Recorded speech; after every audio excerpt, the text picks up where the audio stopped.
A lot of people will spend a bunch of time clay barring their car thinking that it's going to make it look better, and that's really not the truth. And there's 7 other myths that people believe that could be wasting your time or money. You've probably heard somebody say that they've spent all Saturday clay barring their paint and now it looks amazing. Well, that's what's known as effort justification. They assume that all of the work that they put into doing it must have created some kind of results. Sort of like when somebody puts a loud exhaust on their car and then thinks that it feels faster. It's not, it just sounds different.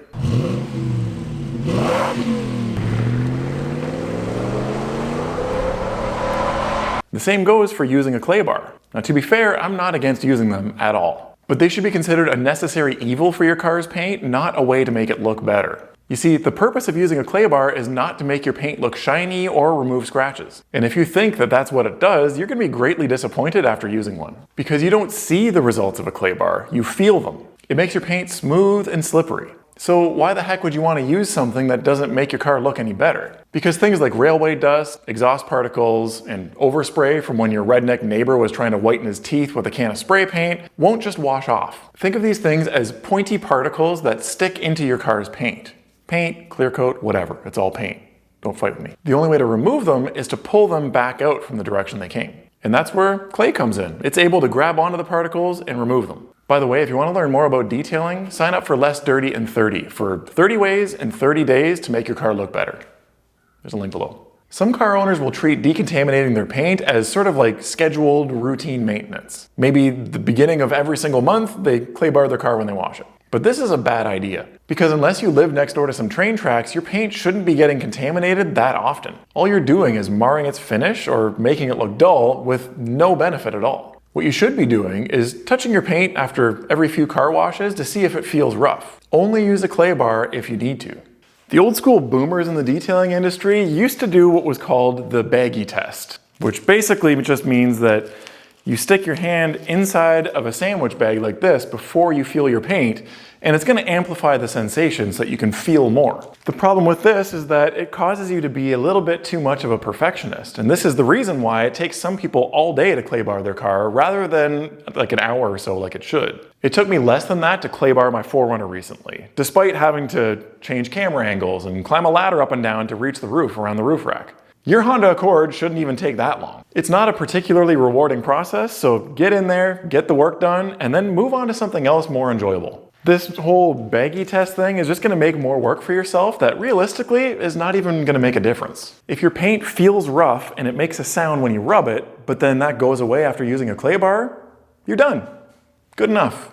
That brings us to the next thing that people get wrong about clay bars, which is wearing gloves while using one. I guess this is more of a mistake than a myth. It's more common to see professional detailers do this because it's more important for them to protect their skin. They're working on cars all day, every day, so they see a lot of chemicals. And washing cars that often will dry your hands out pretty badly. But the average car enthusiast doesn't need to worry about this as much. It's just not something you're going to be doing that often. Plus, the clay bar or the lube isn't really that harmful for your skin anyway. If you're scared of that, you're probably also going to want to wear a face mask and gloves just for a walk in the park. There's harmful stuff everywhere you go. Get over it. Now, the reason I bring the whole glove thing up isn't just to judge people for being cautious. It's because you can't actually do a very good job while you're wearing them. Remember, the way to tell whether you're done using a clay bar or not is to physically feel the paint. There could be one area that needs extra attention compared to the rest, and you could be leaving contamination behind if you're not checking your work as you go. One thing that we know about the detailing industry is that they love to sell you products. So why wouldn't they tell you that you need a dedicated clay bar lubricant?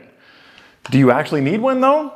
Probably not. The main goal is to make sure that the surface is slippery enough so that the clay bar glides across it to minimize the chance of marring. Cool. You can do that with water, soap, detail spray, a rinseless wash. It doesn't have to have the word clay on the bottle in order to get the job done. Some people will make the argument that using soap will deteriorate your clay bar, but that's fine because you shouldn't be using the same clay bar for 2 years anyways. I actually prefer to use something like Optimum No Rinse because it wipes off easier. I find the dedicated clay lubes tend to leave a bit of a residue behind. And another thing worth noting is that you don't necessarily have to buy one of these complete clay bar kits, right? They have, you got your microfiber towel, you got your lubricant, which is actually just spray wax in this case.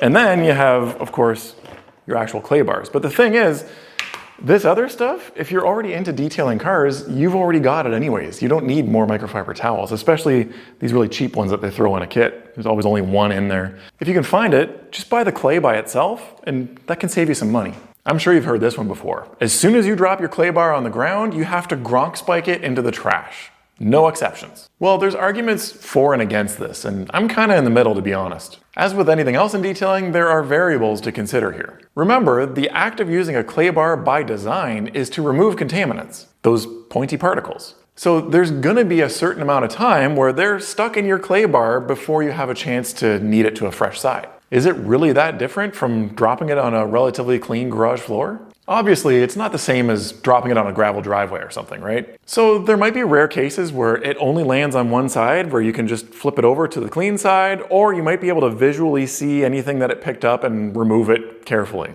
For me, I personally don't like to risk it, just in case there's a tiny pebble stuck in there that I didn't notice. I'm ashamed to admit that I've done this in the past before and ended up scratching the car. Not a big deal, I was correcting it anyways, but still, it's not the right thing to do. So the guys that claim that you can just clean it up after and never have a problem are being a little reckless. On the other hand, I don't believe that you have to throw a clay bar in the garbage as soon as you drop it.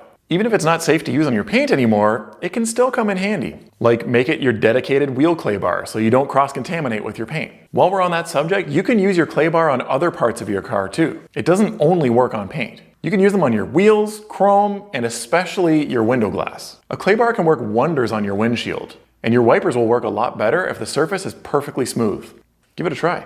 And now for the big one, and the myth that people like to fight me on, despite the fact that I actually proved this in another video. Clay bars can scratch or mar your paint job. It's just a side effect of the friction and abrasion that they generate in order to remove the bonded contaminants. But keep in mind I said they can scratch the paint, not that they do. There's a big difference here. Smoking cigarettes doesn't cause lung cancer, otherwise every single smoker would get it. Smoking can cause cancer, but there are other things at play. Whether or not a clay bar will cause visual damage to your paint depends on a few things. Number one, how long you're working with it. Like how contaminated is the paint to begin with? How much do you have to rub? Number two, the hardness of the paint and how easy it is to scratch it in the first place. And number three, the color of the paint and how noticeable scratches are. I can use the same clay bar on my Tacoma and on my Harley. The metallic silver paint on the truck won't show the minor marring it creates, and the paint is somewhat hard. The soft black paint on the Harley, however, is super easy to scratch and it shows every single blemish. So whether or not polishing afterwards is mandatory really depends on these variables. Got a white German car with rock hard paint? You're probably good to go. In most cases, I would urge you to just run over the car with a polisher really quick. It doesn't take much to remove the marring that a clay bar creates. Remember, if it's aggressive enough to pull contamination out, it's aggressive enough to make it look dull too. So be careful and use some common sense. Make sure the surface is super slick and don't put any pressure on the clay bar at all. Just let it glide.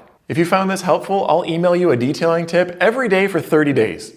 Totally free. Just sign up for Less Dirty and 30 Below. And if you are going to polish your paint after using a clay bar, there are some common mistakes that you're going to want to avoid. So watch this video next to learn more.